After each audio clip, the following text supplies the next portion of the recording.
I am presenting Union Gospel Press's Sunday School Lesson number 13, Sunday, November 30th, 2025.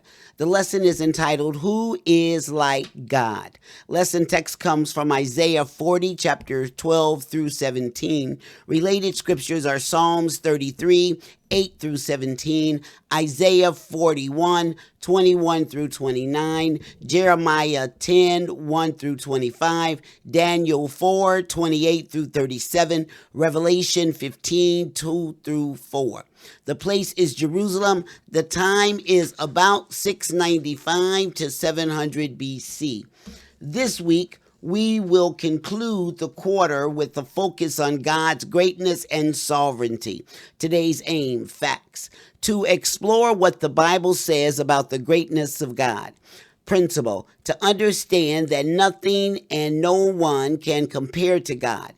Application, to submit to our sovereign Savior. Illustrating the lesson, we submit to the sovereign ruler of the cosmos. Practical points. 1. In the face of challenges, we should remember that God holds the world in his hand. Isaiah 40:12. 2. We can never try to manipulate God. Instead, we should rest in the comfort that what God has planned will come to pass. Verse 13. 3. God is the source of wisdom. We should seek his guidance in all that we do. Verse 14. 4. When we are burdened by politics, we can rest assured that God is greater than the nations. Verse 15. 5. God is far greater than anything the world can offer. Verse 16. 6. No obstacle can ever stand in God's way. He counts even the nations as nothing. Verse 17. Golden text. All nations before him are as nothing, and they are counted to him less than nothing and vanity. Isaiah 40:17. Today we have two lesson outlines. The first is questions without answers, Isaiah 40:12 through 14. The second is statements without responses, Isaiah 40:15 through 17. Introduction. Many Christians are familiar with Isaiah 40. After 39 chapters of impending judgment and destructions, with only brief reprise of hope, the prophet delivered a new message for those who would be exiled in Babylon. One day the exile would end and give way to freedom. Most popular are the opening verses which anticipate John the Baptist, Isaiah 40:1 through 3, Matthew 3:3, and the concluding assurance of renewed strength, Isaiah 40:29 through 31. Between these passages lies a series of poetic remarks on God's character. Verses 12 through 17 form a coherent unit, which further divides in two. The opening verses, verses 12 through 14, contain three sets of rhetorical questions, and the latter portion contains three sets of statements. The opening questions attend to cosmic dimensions, surveying the known world and God's counsel. The subsequent verses, verses 15 through 17, shift from cosmology to politics, but the theological force remains. God is unmatched in power and wisdom. Nothing compares with him. Questions without answers, Isaiah 40:12. Who have measured the waters in the hollow of his hand, and meted out heaven with the span, and comprehended the dust of the earth in a measure, and weighed the mountains in scales, and the hills in a balance? Verse 13, who have divided the Spirit of the Lord, or being his counselor, have taught him? Verse 14, with whom took he counsel, and who instructed him, and taught him in the path of judgment, and taught him knowledge, and showed to him the way of understanding. The passage's opening questions assume a cosmic focus, attending to God's universal dominion, will, and knowledge. Verses 12 through 14 invoke images of the creation in Genesis 1. The prophet's questions were rhetorical. He did not need to provide an answer. To Isaiah and his audience, the response to each was clear. Only the God of Israel enjoys dominion. No one can access his will or knowledge. The first set, Isaiah 40:12. The first set of questions explored the expanse of the created order. Using parallel questions, Isaiah asked, who have measured the great dimensions of the cosmos? By offering contrasting elements of the creation, the prophet effectively considered the universe's totality. His questions range from the water to the sky and from the earth's dust to the mountains. All creation is under God's dominion. Underlying verse 12's cosmic survey is a theology of the creation. Recalling the order of Genesis 1, Isaiah progressed from the waters, Genesis 1, 2 through 6, to the sky, verses 7 through 8, to the earth, verse 9. And as we saw in lesson 1, the Old Testament offers a story of the creation distinct from the creation myths of the ancient Near East. The force of this contrast was most impactful in times of oppression and conquest and captivity. Many believe that military conquest reflected the superiority of the victor's gods over the gods of the defeated. The Jews exiting 70 years of exile bore the burden of that ancient theology. Many undoubtedly wrestled with the notion that Babylon's Marduk was greater than Israel's Yahweh. Isaiah, however, left no room for that. In his message of hope, the prophet dismantled a familiar Babylonian prayer to emphasize Yahweh's sole dominion. Those seasoned by exile were familiar with the myths that shaped Babylon's religious life. Thus, Isaiah's allusion to its text would have struck a chord with the ancient audience. Each year, the Babylonians recited their New Year festival prayer to Marduk and other gods. In it, they asked, who measures the water of the sea? To this, they answered Marduk. The question also reflected the Babylonian creation myth, Enuma Elish. In it, Marduk proclaimed that he measured the shape of Apsu, the freshwater deity. In similar words, Isaiah asked who measured the waters in his hand. Although this echo may appear at first to equate Yahweh with Marduk, the text does just the opposite. To each question in the passage, that implied answer is no one. Only Yahweh exercises dominion and counsel. Isaiah's Babylonian-style question then delivered a theological punch to Israel's enemy. Marduk is nothing.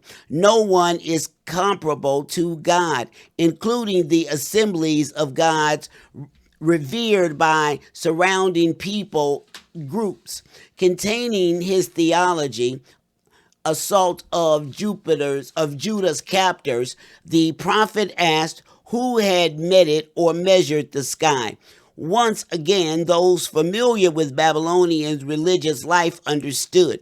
Here, meted is more than the assessment of an item's dimensions. It denotes directing, determining, and ordering. The Babylonian Empire was fascinated by the night sky for that reason. Their astrologers sought to uncover the fate of individuals and empires.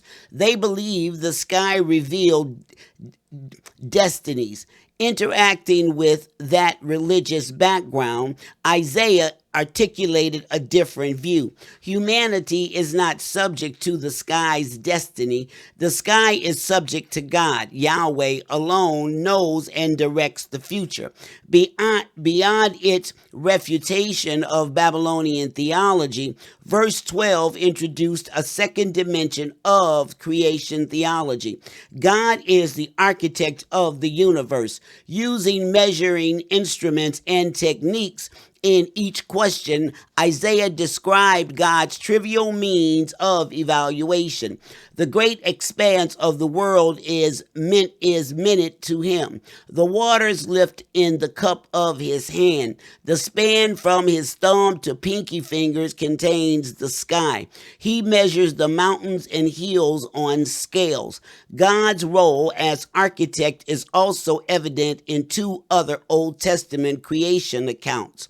In the divine speeches of Job 38 through 41, God described how he created all things. He laid the earth's foundation, 38:4, fixed its dimensions and measured it, verse 5, closed the sea beyond doors, verse 8, and set its limit, verse 11. His acts were not spontaneous or miscalculated. As an architect meticulously designed structures on the blueprint, God created the cosmos with precision. Likewise, Isaiah 40:12 set rhetorical questions echoes Proverbs 8:22 through 31. There, wisdom personified describes her experience of creation. She was a spectator to God's craftsmanship, watching him construct the cosmos. She watched God set up the sky as columns. Proverbs 8:27 through 28a. Confine the waters, verse 28b through 29a, and create the foundations of the earth, verse 29b. Her presence at creation, however, was not arbitrary or irrelevant. By nothing, wisdom's placed at the beginning. The text emphasizes the wisdom and purpose that motivated God's creative act. This resonates with both the wisdom orientation of Isaiah 40 through 55 and the questions that follow. The second set, Isaiah 40:13. With wisdom's view of creation in mind, the prophet presented the next series of questions. These concern God's will. Unlike the previous verse 13 offers only two questions, succinctly driving the poem forward. They focus on God's spirit and his counsel, respectively. Verse 13 asked, who has directed God's spirit? Here, Isaiah's point is clear. No one is above God's spirit. But the word is more nuanced than a cursory reading suggests. This is the same verb used in verse 12, which asks, who meted out the sky? As discussed earlier, Babylonian religion was fond of astrology, understanding the night sky to disclose destinies. Yet, as Isaiah retorted, God directs the movements of the sky. He alone understands our fate. In verse 13, Isaiah completed his refutation of Babylonian astrology, while the supposed source of fates follows God's directions. No one directs God's spirit. He is unmatched, free from outside manipulation. His spirit is self-directing. No one directs, determines, or measures it. Verse 13, second question, emphasized that point. No one can counsel God. The religious milieu of Isaiah's day imagined a council of divine beings with the Lord deities advising the chief God. This is not so with Yahweh. He is the sole God of the cosmos, and no one directs him in counsel. As Psalms 82 pointedly points it, the so-called gods of the nations are mortals destined to die, verse 7. Like Murdoch, they are nothing. The third set, Isaiah 40:14. The final set of questions picked up where verse 13 left off. Emphasizing his previous point, the prophet asks from whom God seeks counsel. The answer, of course, is no one. No one advises him, verse 13, and he seeks no one's advice, verse 14. The supposed counselors of deities have neither knowledge nor understanding. They stumble in the darkness, Psalms 82:5. Isaiah continued this stream of thought in the subsequent questions. surfacing the providential themes submerged in the text. In parallel fashion, the prophet questioned who can give God understanding or teach him justice, knowledge, or wisdom. With the force of the previous verses mounting, the answer nearly explodes off the page. No one. The God who meticulously measured the expanse of the cosmos and created all things with wisdom behind him needs no teaching. No one knows the cosmos like its creator. No one directs or informs the mind of God. Statements without responses, verse 15. Behold, the nations are as a drop of a bucket and are counted as the small dust of the balance. Behold, he taketh up the isles as a very little thing, verse 16. And Lebanon is not sufficient to burn, nor the beasts thereof sufficient for a burnt offering. Verse 17. All nations before him are as nothing, and they are counted to him less than nothing and vanity. Despite the stylistic shift in the move in the next three verses, the prophet drove his theological principle forward. Here, Isaiah turned from the grandeur of the cosmos and God's counsel to the political landscape. He began and ended with general statements and narrowed in one particular location in between. Isaiah's discussion of Lebanon should serve as a model that we can apply to any nation. The first set, Isaiah 40:15. Continuing with the measurement imagery introduced in verse 12, Isaiah assessed the gravity of the nations.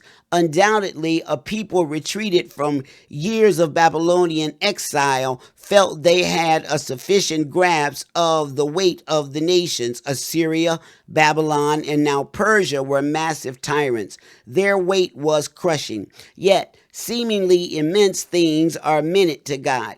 If the waters fit in his hand and the mountains rest on his balance, how much smaller must the nations be to him? He reckons them a drop of water in a bucket and a dust of scale. All the nations from small city states to domineering empires are like specks of dust or a drop of water to God. Similarly, Isaiah looked forward to the isles. These distant bodies of land were the poetic counterpart to the nations. The political coalitions that roamed the land were dust to God. Likewise, the outermost regions of the continent, residing along the edge of the known world, were fine dust to God. No nation, near or far, bears weight before God. When we consider Israel's history, verse 15's significance quickly grows apparent. As the Old Testament recounted, God's people experienced several waves of imposing might. Already, Israel had suffered enslavement in Egypt, periods of Canaanite submission, Assyrian deportation, and Babylonian exile. Before the returning Jews stood a coming span of imperial dominance. Babylon gave way to Persia. Persia gave way to Greece. Greece gave way to Rome. Certainly, the weight of the nations felt heavy, yet they are frivolous to God. They have no sway or power over him. Instead, they yield to him. The second set, Isaiah 40:13. After establishing the state of the nations before God, the prophet turned to one region in particular, Lebanon. Lebanon was Israel's northern neighbor, residing along the coast of the Mediterranean Sea. Lebanon did not host a kingdom that warred against Israel. Instead, it was passed between kingdoms and empires. It was even briefly under Israelite control during Solomon's reign, 1 Kings 9:19. Due to frivolous weather and architectural conditions, the coastal mountain region was replete with wildlife, copper, iron, and wine. Its forests yielded pine, fire, cypress, and cedar trees. That wealth of timber drew throughout the ancient Near East to the region. Even the conquering empire Assyria demanded timber from it. The sudden shift from a larger focus to a smaller one is neither accidental nor insufficient. The prophet used the famed northern region to construct a powerful argument. Even great Lebanon was insufficient, how much less so were the other regions? Lebanon's wealth and abundance only emphasized God's greatness. The Old Testament largely discussed Lebanon favorably, as its proliferation of timber and wildlife proved valuable to Israel and Judah. Yet, even its abundance of wood and wildlife fell short. The surplus of its forests could not supply enough wood for sacrificial fires. That was true of its animals as well. An important detail intensifies the line. Isaiah did not write that Lebanon's clean and ceremonial animals were not enough. He proclaimed that all beasts, appropriate or inappropriate for Levitical sacrifice, were not enough. That latter category, which far outnumbers the former, would not satisfy God. Lebanon simply was not big enough. Although the prophet's driving point in verse 16 was the northern region's lack before the infinite God, his example recalls a peripheral point. In Psalms 50, God declared that every animal of the forest and the wildlife of 1,000 mountains are his, verse 10. No animal sacrifice, even if it drained Lebanon of its wildlife, is sufficient. Instead, we are to offer a sacrifice of thanksgiving, verse 14, praising the architect of the cosmos for all he has done. The third set, Isaiah 40:17. Concluding the section, Isaiah returned to his dismissal of the nations. Whereas verse 15 regarded them as nearly nothing, more droplets and dust, verse 17 states that they are less than nothing. Unlike the creation narrative that Isaiah echoed in the previous lines, verse 17 described nations that had descended from ordered creation to chaos. Their destruction descended from resembling nothing to resembling less than nothing. The nation's final descriptor, vanity, also means chaotic formlessness and fits firmly in the creation theology Isaiah composed throughout. The idea of formlessness first appears in the second verse of the Bible, where it describes the preordered states of the cosmos. Before God spoke, the universe was chaotic and formless, and the nations appeared chaotic and formless in comparison to the architect who orders all things. The universe and all that inhabit it paled in comparison to the creator of the cosmos. Questions. 1. How does Isaiah imitate Genesis 1? 2. Why did Isaiah use language from a familiar Babylonian prayer? 3. How did the prophet express a view of the night sky different from Babylon's? 4. According to Proverbs 8, who watched God create the cosmos? 5. What does the word choice in Isaiah 40:13 suggest about God's spirit? 6. How is Isaiah's mention of Lebanon applicable today? 7. How does Israel's history magnify God's might over the nation? 8. Which resources of Lebanon fell short before God? 9. What sacrifices does God ask of us? 10. What does the word vanity recall in verse 17? This concludes the Sunday School lesson for Sunday, November 30th, 2025. Thank you for listening. Please remember to click the subscribe tab. God bless.